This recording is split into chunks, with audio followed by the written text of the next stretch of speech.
programang ito ay rated SPG. Striktong patnubay at gabay ng magulang ang kailangan. Maaaring may masiselang tema, lengguwahe, karahasan, sexual, horror o droga na hindi angkop sa mga bata. Ikaw ang aking dala sa piling marinig. Ikaw ang Malalaman na ba nila Giselle at Robert ang mastermind sa pagkidnap sa papa nila? Sasabihin na kaya ni Dax ang katotohanan? Magandang araw at eto na nga tayo sa ating pinakaabang tagpo sa Abot Kamay na Pangarap. Welcome to my channel. Please don't forget to like, comment, and click the bell button para lagi kayong updated sa aking mga videos. Samantala, sa hindi inaasahang pagkakataon ay nabangga ni Dax ang sasakyan ni Eric habang nagmumotor ito. Galit naman na hinuli ni Eric si Dax at dinala niya ito sa presinto para pagbayarin sa danyos ng sasakyan niya. Nakikiusap si Dax kay Eric dahil wala siyang pambayad.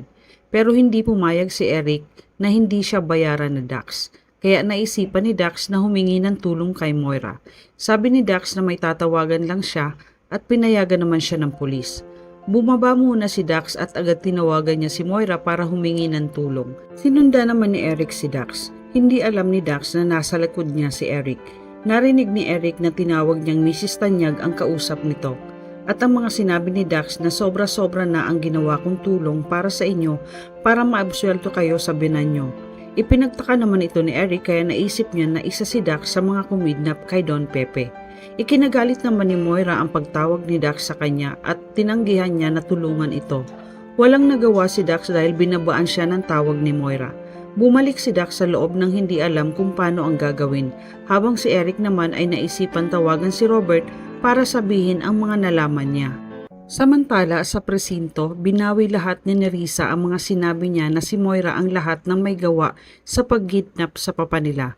Kaya ikinagalit ito ni Robert at Giselle.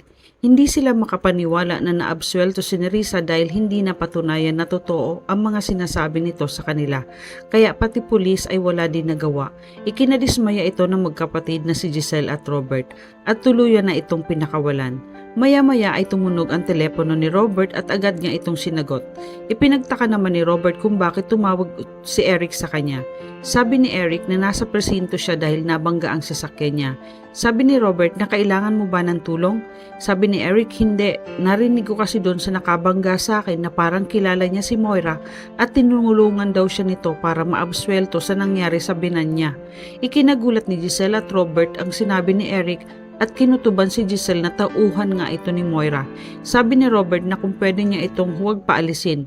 Sabi ni Eric na susubukan ko pero mas mabuti na pumunta na kayo dito, kaya agad naman ibinigay ni Eric ang address at dali-daling umalis si Giselle at Robert.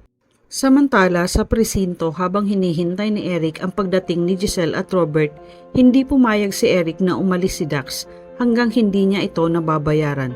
At maya-maya ay dumating si Robert at Giselle. Agad niyang tinanong si Eric kung siya ba. Galit na hinablot at tinanong ni Robert si Dax kung may kinalaman ka ba sa pagkidnap ng papa ko. Ikinagulat at nanlaki ang mga mata ni Dax nang makita niya si Robert. Hindi siya agad makasagot dahil hindi niya akalain na magkukrus ang landas nila. Sabi ni Dax, anong sinasabi mo? Sabi ni Robert na huwag mo nang itanggi na may kinalaman ka dahil narinig ka ni Eric na kausap mo si Moira. Isa ka ba sa kasabwat ni Moira at kumidnap kay papa? Nanginginig si Robert sa galit dahil patuloy pa din sa pagtanggi si Dax na may kinalaman siya sa nangyari sa papa nila, habang si Giselle ay galit na din kay Dax. Hindi alam ni Dax kung paano ang gagawin niya, kung magsasabi na ba siya ng totoo dahil sa ginawa sa kanya ni Moira na tanggihan siyang tulungan. Sabi ni Dax na kailangan ko ng abogado ko bago ko ibigay ang mga sagot sa mga tanong ninyo. Magsasalita lang ako kapag kasama ko ang abogado ko. Pumayag si Robert sa gusto na Dax at sinabihan niya na ito na bukas ay babalik kami para sabihin mo ang nalalaman mo sa harap ng abogado mo. Hindi naman kumibo si Dax, iniisip niya na kailangan niya makausap si Moira dahil kailangan niya ng abogado.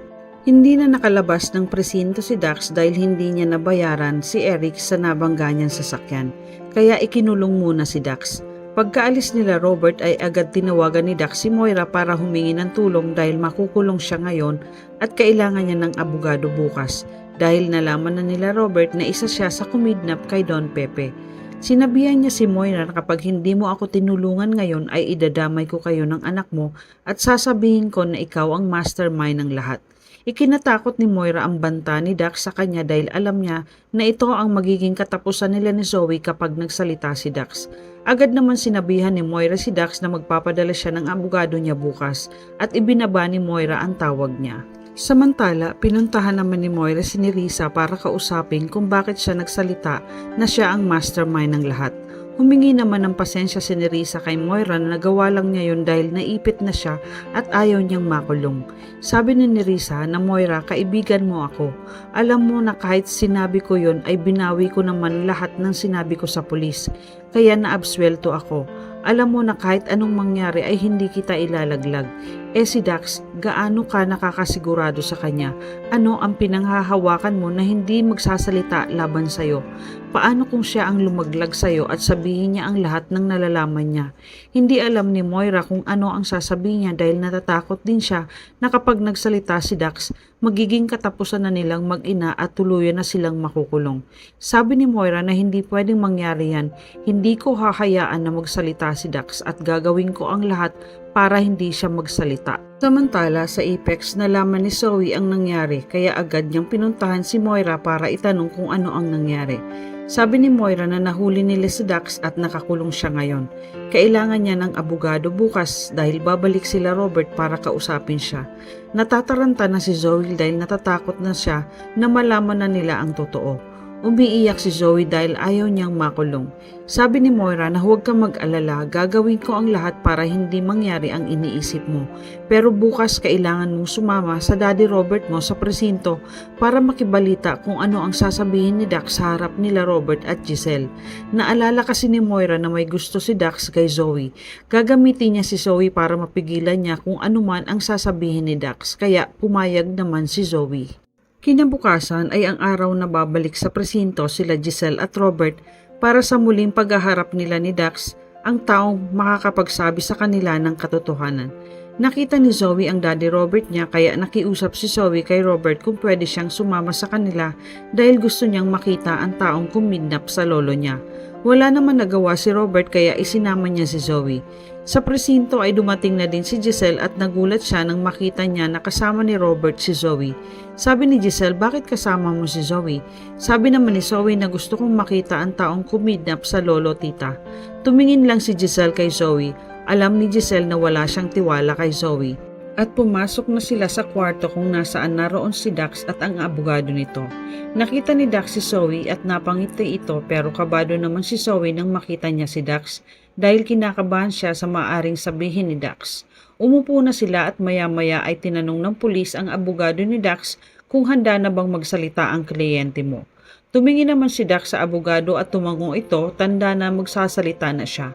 Maya-maya ay nagtanong si Giselle kay Dax, isa ka ba sa kumidnap kay Papa? Sumagot si Dax na oo, isa ako sa kumidnap sa tatay ninyo. Ikinagalit ni Giselle at tinanong niya si Dax kung bakit nagawa nila ito sa papa nila. Ano ang naging kasalanan niya sa'yo? Habang si Zoe ay kabadong-kabado dahil sa pag-amin ni Dax na isa siya sa kumidnap kay Don Pepe. Sa galit ni Giselle, napatayo ito at sinabihan si Dax na may isa pa akong tanong, wala ka na bang ibang kasabwat? Hindi agad nakasagot si Dax at napatingin siya kay Zoe. Nakikita niya si Zoe na takot ito at ayaw niya itong idamay dahil may pagtingin siya dito. Habang si Zoe naman ay kinakabahan sa isasagot ni Dax. Sabi ni Dax na wala kami lang ni Balahadja ang kumidnap sa papa niyo. Napaiyak si Giselle dahil alam niyang hindi nagsasabi ng totoo si Dax. Sabi ni Giselle na sinungaling ka, alam kong pinagtatakpan mo si Moira. Sabihin mo ang totoo. Kung sino ang kasabwat mo, hindi naman sumagot na si Dax kaya napaiyak na lang si Giselle. Nakahinga naman ng maluwag si Zoe dahil hindi nito sinabi na kasabwat silang mag-ina. Nakakasigurado kaya si Moira na hindi magsasalita si Dax? Ano ang gagawin nila Giselle at Robert para mapaamin nila si Dax? Yan ang ating pakaabangan dito lang sa Abot Kamay na Pangarap. Huwag bibitaw at huwag kalimutan mag-subscribe. Maraming salamat po and God bless.